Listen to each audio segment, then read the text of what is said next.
10 अगस्त 1950 को उस समय के प्रधानमंत्री पंडित जवाहरलाल नेहरू जी ने भारतीय संविधान के अनुच्छेद 341 जो कि अनुसूचित जाति को आरक्षण प्रदान करता है, उस पर धार्मिक प्रतिबंध लगा दिया था, जो कि भारत के पवित्र संविधान पर एक काला धब्बा है। इस काले धब्बे को मिटाना इतना ज़रूरी है, पूरी दुनिया में हमारे इस संविधान की चर्चा होती है, प्रशंसा होती है, तारीफ होती है, आदर और सम्मान से भारतीय संविधान का नाम लिया जाता है। भारतीय संविधान महान इसलिए नहीं है कि वो भारत का संविधान है, भारत का संविधान महान इसलिए है कि उसमें कोई ऐसा वर्ग नहीं भारत का है जिसके हक और अधिकार की बात नहीं की गई हो और उसकी रक्षा की बात नहीं की गई हो। लेकिन दुर्भाग्य से जब इसमें काला धब्बा लग गया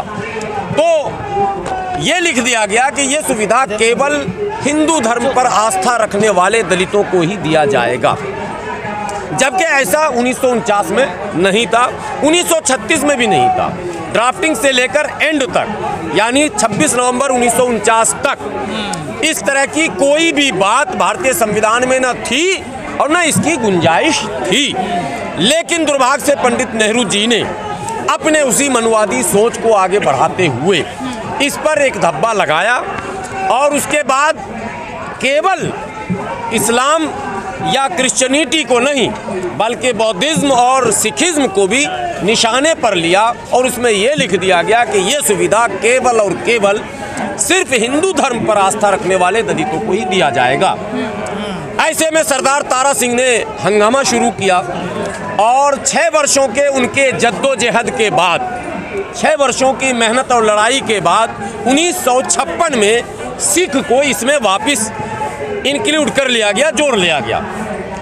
उसके बाद बौद्ध मैदान में आए, तमिलनाडु केरल से ये लड़ाई शुरू हुई और मद्रास हाई कोर्ट तक गई। हाई कोर्ट में ये मुकदमा हार गए बौद्ध पक्ष के लोग, लेकिन लड़ाई जारी रही।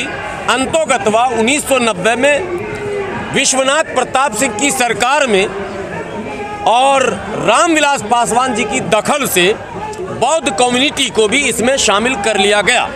यानी कि जो प्रतिबंध 1950 में लगा था उसमें 2 बार अमेंडमेंट हुआ, 56 में और 90 में। एक बात दरमियान में और भी जानना ज़रूरी है, 23 जुलाई 1959 को उस समय की कांग्रेस की सरकार ने एक अमेंडमेंट किया और ये लिखा कि यदि आपको ये सुविधा चाहिए तो आप यहाँ आ जाइए। मतलब आप समझ रहे हैं, घर वापसी, जिसको आज हम लोग कह रहे हैं कि आरएसएस का नारा, नो, ये कांग्रेस का नारा था, घर वापसी का। ये वह लीगल वे बनाया गया 1959 में। वह इसके लिए मैंने एडिशनल शब्द कहे गए। तो अब सवाल ये पैदा होता है कि भारत के पवित्र संविधान में जहां अनुच्छेद 14 कहता है कि संविधान की दृष्टि में सभी लोग एक समान हैं, जहां अनुच्छेद 15 कहता है कि संविधान किसी के साथ धर्म के नाम पर भेदभाव नहीं करेगा, जहां अनुच्छेद 16 कहता है कि कोई भी सरकारी योजनाओं में धर्म को आधार नहीं बनाया जाएगा, तो फिर आरक्षण देने और लेने में धर्म को आधार क्यों बनाया गया? ये एक बड़ा सवाल है। और उसको लेकर ऑल इंडिया यूनाइटेड मुस्लिम मोर्चा 1994 में जब बौद्ध को इंक्लूड कर लिया गया, तब ये सवाल पैदा हुआ कि आपने सिख और बौद्ध को जब जोड़ा है तो भारत का सबसे बड़ा अल्पसंख्यक जो है और उसके जो सबसे बड़ी आबादी है दलित मुसलमानों की, अब जब दलित मुसलमान कहते हैं तो हम लोगों की लड़ाई में पहले मुसलमानों से ही लड़ाई हुई। मुसलमानों ने कभी दलित शब्द सुना नहीं था। आज नेशनल चैनल पर भी डिबेट चल रहे हैं, आज बड़े बड़े आर्टिकल लिखे जा रहे हैं, आज सुप्रीम कोर्ट कमेंट्स कर रहा है, आज सरकार को हलफनामा देना पड़ रहा है। यह ऑल इंडिया यूनाइटेड मुस्लिम मोर्चा की लगातार निरंतर मेहनतों और संघर्षों का नतीजा है। मैं बधाई दूंगा आप लोगों को भी, पिछले 7-8 वर्षों से आपके चैनल और तमाम आप जैसे लोगों ने कवरेज दिया है, मुद्दे को उठाया है, जिसके कारण भी ये मुद्दा इतना ज्यादा गंभीर हुआ है। दलित शब्द का मुसलमानों ने सुना नहीं था, दलित शब्द का विरोध किया, मैं बता रहा हूँ, सुना ही नहीं, दलित शब्द का विरोध किया। लेकिन जब मंडल कमीशन लागू हुआ तब सवाल पैदा हुआ कि आरक्षण तो वहां भी मिलेगा, ओबीसी में 340 में। तो मंडल कमीशन में मुसलमानों के उन बिरादरियों को शामिल किया गया।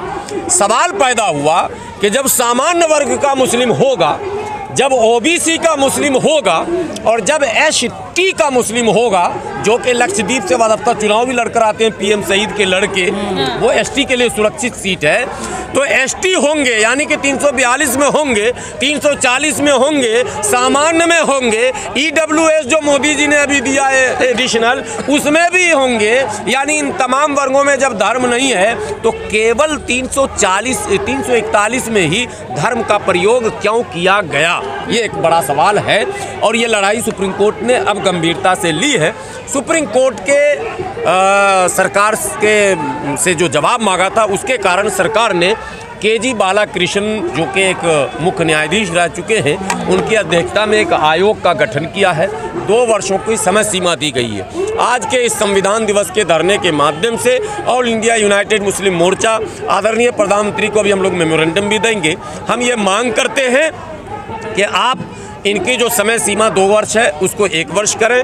इनके जो सदस्य हैं 2 केवल बनाए गए हैं, उसमें 2 दलित मुस्लिम वर्ग के सदस्य भी जोड़े जाएं और जैसे फास्ट ट्रैक पे काम किया जाता वैसे इस पर तेज़ी से काम हो और जल्द से जल्द सुप्रीम कोर्ट को निर्णय करने दें, या फिर सदन में ही स्वयं मोदी जी तो सबका साथ सबका विकास वाले हैं, सबके विश्वास वाले हैं, सबके प्रयास वाले हैं। ठीक है, जो सारी मांग तो हम कह रहे हैं, हाँ, जो आप सारी मांगे कर रहे हैं, लेकिन संविधान तो खतरे में बताया जा रहा है, तो ये मांगे पूरी कैसे? संविधान तो 10 अगस्त 1950 को ही खतरे में आ गया था। हाँ। जब इस पवित्र संविधान पर आप धर्म लिख देंगे, जो संविधान कह रहा है कि धर्म कोई धर्म का मामला नहीं, हमारे यहाँ धर्म के आधार पर न लेंगे न देंगे, न धर्म के आधार पर भेदभाव करेंगे, न जुडिशियरी होगी धर्म के आधार पर, न पुलिस होगा धर्म के आधार पर, न नौकरी होगी धर्म के आधार पर, न चुनाव होगा। लेकिन दुर्भाग्य है कि इस देश में सब कुछ धर्म धर्म ही होना शुरू हो गया और कॉमनल पॉलिटिक्स सर चढ़कर बोलने लग गया। हम कॉमन पॉलिटिक्स की बात करते हैं, लेकिन राजनेता कॉमनल पॉलिटिक्स की बात करते हैं और यही कॉमनल पॉलिटिक्स संविधान को कमजोर करता है।